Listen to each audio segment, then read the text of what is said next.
dumating po dito sa Pilipinas ang United Nations para sa road safety. Gusto niya pong mangyari na magkaroon ng dalawang motorcycle helmet ang mga rider. Kasi nga po, marami sa atin dito sa Pilipinas ang mga aksidente. So, base sa datos, 12,000 ang namamatay dito sa atin sa Pilipinas sa mga aksidente sa kalsada. At mas marami po dito ang motorsiklo. Kaya ay pinakita niya mga kaibigan ang isang motorcycle helmet na wala pa daw $20. Ibig sabihin niyan, ito po ay wala pang 1,000 pesos at ang quality na po nito ay maganda. Kaya hinihikayat po niya si President Bongbong Marcos na magkaroon tayo ng task force para sa mga road safety at sana magkaroon daw ng libreng motorcycle helmet ang mga rider.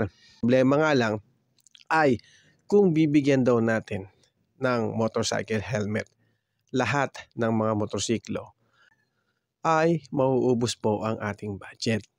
At nakikita rin po ni Sec Bautista na kailangan din po nating mag-ayos ng mga kalsada ng pedestrian lane. Isa rin din niya napapansin na marami sa ating mga taga-probinsya ang hindi talaga nagsusuot ng mga motorcycle helmet. Kaya mahirap din pong magpatupad sa lugar na yon.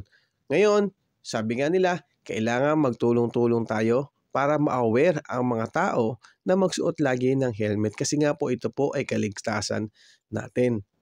Kayo, ano sa tingin ninyo mga kaibigan? Tama ba o mas maganda na magbigay ang Pilipinas ng libreng helmet sa mga motorcycle rider? Or yung suggestion din ni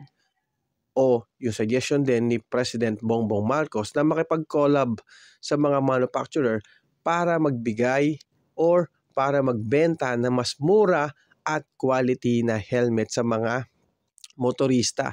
At dapat din yung mga dealer natin ay dalawang helmet ang ibibigay nila kapag mayroon sa kanilang kumuha ng motorcycle. Kasi nga po is napaka-importante talaga ng motorcycle helmet.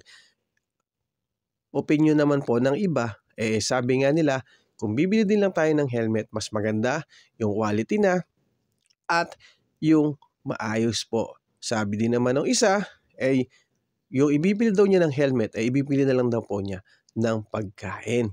Kayo, ano sa pananaw ninyo mga kaibigan? Ano ang maganda? Magbigay ba ng libreng helmet ang gobyerno or shoulder na natin ang pagbili ng helmet? Okay? Yun lang. Maraming salamat mga kaibigan. Ingat po tayo palagi. Bye-bye. Thank you.